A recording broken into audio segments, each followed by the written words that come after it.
Imagine something called a Trump file, a collection of stories and documents that together catalog much of the president's troubled, controversial past.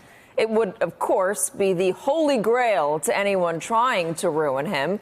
Now ask yourself, what would the former no-nonsense businessman do to secure it? As it turns out, the Trump file isn't really a hypothetical. It, or something like it, exists, or at least once did.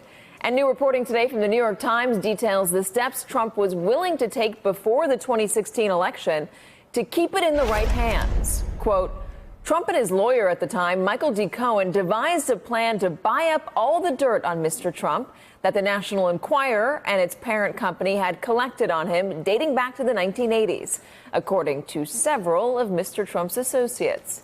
That report breathing new life into that secret Trump audio recording Cohen released last month. At one point, the two men hint at a plan. I need to open up a company for the transfer of all of that info regarding our friend David, so that I'm going to do that right away. I've actually come up and I've spoken to Alan Weisselberg about how to set the whole thing up with funding. Yes. And it's all the stuff, because you never know where that company, you never know where he's going to be. Correct. So I'm all over that. And I spoke to Alan about it when it comes time for the financing, which will be. What financing? We'll have to pay you. So. Joining us at the table, Jennifer Palmieri, former communications director for the Obama White House and the Clinton campaign. Jen, starting with you, what would you have done to get your hands on the Trump file? Oh, yeah, that would have been worth spending some donor money on that. But yeah, it was not. It was. I mean, because I have a lot of experience in dealing with the National Enquirer because I worked for the Edwards campaign. Sorry to say, I have a lot of experience. And those people are no joke. They spend a lot of money. They pay sources. They stay with the story for a really long time, and they hang in there. So if they have a file on Trump going back to the 80s, it's probably something that they've invested a lot of investigatory resources in. And I suspect it's about, I suspect it has to do a lot with women. And you believe a lot of it would be true, given that you worked on the Edwards campaign. That was true. That is the thing with the National Enquirer is they will write up to the line of, they will exaggerate, but they're surprisingly careful about crossing a line and printing something that's demonstrably false, at least things that they could possibly get sued over. They're very careful in that. And they pay a lot of sources. This is why they get things. Pro tip, everyone at the Beverly Hills Hilton is on the Enquirer payroll for real, just flagging. Be careful. If somebody invites you to a meeting at the Beverly Hills Hilton, you should be very suspicious. Good to know. But they are careful. So I think that if they have a treasure trove of research on you, it's likely to be relatively bulletproof and damaging. So this was broken by Jim Rutenberg and Maggie Haberman at the Times, and here's a portion of it. People with knowledge of American media's operations who would speak only on condition of anonymity describe the files on Mr. Trump as mostly older National Enquirer stories about Mr. Trump's marital woes and lawsuits, related story notes, and lists of sensitive sources, some tips about alleged affairs, and minutia like allegations of unscrupulous golfing. I imagine the unscrupulous golfing, Jonathan, is a thing that might anger Donald Trump the most. Yeah, I think that would be considered sort of a blow to his ego. An affair with a porn star or a supermodel, maybe not.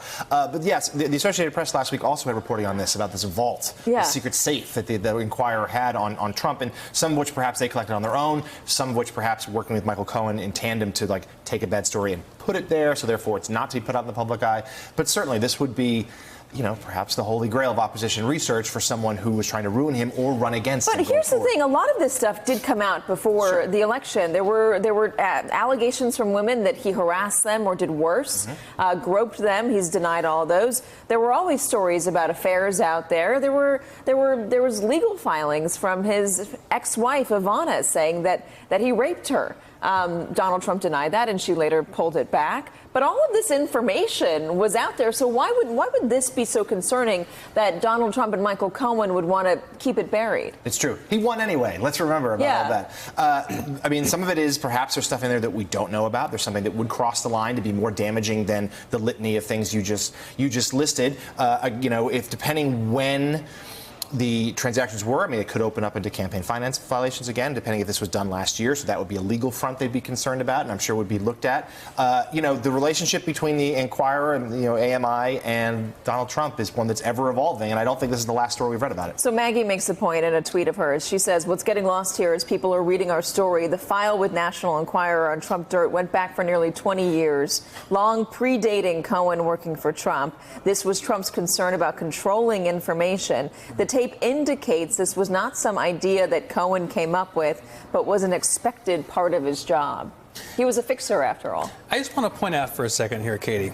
We're talking about a literal safe filled with Trump dirt that his supposed friend kept in his office, and that his other supposed friend taped a conversation of him and the now president talking about and his how to solve. former advisor taping conversations. You were asking coming out earlier with the in book. the show, like, why he's so nervous. This is why he's so nervous.